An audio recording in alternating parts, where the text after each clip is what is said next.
Professor ইউনূসের নেতৃত্বে অন্তর্বর্তীকালীন সরকার গঠন হওয়ার পর থেকে আমরা অলরেডি অনেকগুলো সাকসেস দেখতে পাচ্ছি। বিশেষ করে অর্থনীতি খাতে ব্যাপক উন্নয়ন হয়েছে, কিন্তু আইনশৃঙ্খলা পরিস্থিতি নিয়ে বর্তমান সরকার অনেকটাই সাফার করতেছে। এই পরিস্থিতি থেকে উন্নয়নের লক্ষ্যে আর্মিদেরকে ম্যাজিস্ট্রেসির পাওয়ার দিয়ে দিয়েছে।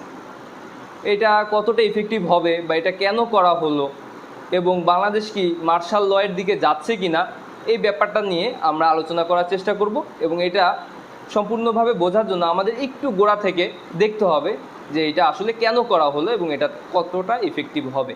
আইনশৃঙ্খলা পরিস্থিতিতে অন্তর্বর্তীকালীন সরকারের যে ব্যর্থতা, এটা 7 আগস্টে দেওয়া আর্মি চিফের একটা বক্তব্য জিনিসটা স্পষ্টভাবে বোঝা যায়। এটার কারণ কি? উনি বলেছিলেন আর্মিরা আসলে এই অভ্যন্তরীণ ব্যাপারটা দেখার জন্য কিন্তু ডিজাইন না। পুলিশের একটা বিরাট সংখ্যক ফোর্স, পুলিশ ইজ একটা বড় ফোর্স। তো এই ফোর্স যদি নিষ্ক্রিয় হয়ে যায়, সেটার ভয়েড পূরণ করা সেনাবাহিনী, বিমান বাহিনী, নৌবাহিনী সবার পক্ষে সম্ভব না। আমরা এটার জন্য ডিজাইনও না। তাহলে ওনারা যদি অভ্যন্তরীণ ব্যাপারটা দেখার জন্য ডিজাইন না হয়, তাহলে একজন আর্মি অফিসার কীভাবে স্বরাষ্ট্র মন্ত্রণালয় চালায়? আসলে সে তো সিভিল সোসাইটির সাথে ওইভাবে কাজ করতে অভ্যস্ত না। তো এখানে সাখাওয়াত হোসেন উনি কিছুটা এক্সেপশনাল, কারণ উনি দীর্ঘদিন ধরে সিভিল সোসাইটির সাথে কাজ করে আসছেন এবং এটা যখন তাকে স্বরাষ্ট্র মন্ত্রণালয়ের দায়িত্ব দেওয়া হয়, উনি কিন্তু এটা প্রমাণ করে দেখিয়েছেন।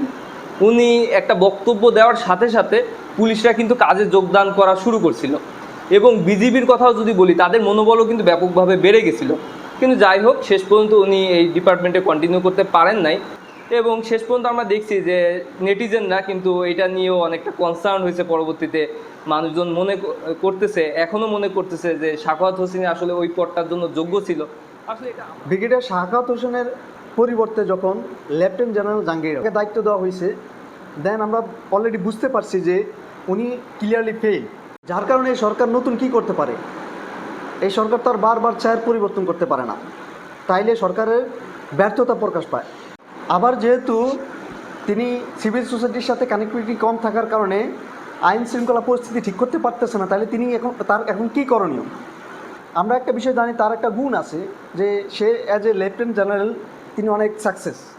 লেফটেন্যান্ট জেনারেল জাহাঙ্গীর আলম উনি পুলিশদেরকে কথা শোনাতে না পারলেও, যেহেতু উনি আর্মিদের সাথে কাজ করার পূর্ব অভিজ্ঞতা আছে এবং বর্তমানে আর্মিদেরকে ম্যাজিস্ট্রেসি পাওয়ার দেওয়া হয়েছে, সুতরাং এই পর্যায়ে আমি মনে করি উনি আর্মিদের সাথে ভালো কমিউনিকেশন মেনটেন করতে পারবে এবং আর্মিরাও তার ভাষা বুঝবে এবং এখানে সরকার সাকসেস হওয়ার একটা ভালো প্র্যাকটিক্যাল রিজন আছে এবং আমি মনে করি আর্মিদেরকে ম্যাজিস্ট্রেসি পাওয়ার দেওয়া এটা খুব ভালো একটা ডিসিশন। তবে কিছু কিছু মানুষ এটার সাথে মার্শাল লটাকে মিলাই ফেলতেছে। অনেকে মনে করতেছে যে এটা মার্শাল ল তৈরি হওয়ার একটা ধাপ। আসলে এমনটা মনে করার কিছু নেই। আর্মিদেরকে ম্যাজিস্ট্রেসি পাওয়ার দেওয়া হয়েছে এবং তারা সরাসরি মন্ত্রণালয়ের অধীনে কাজ করবে। তাদের মন্ত্রণালয়ের অধীনে একটা জবাবদিহিতা থাকবে। আলটিমেটলি বলা যায় তারা পুলিশের কাজগুলো করবে।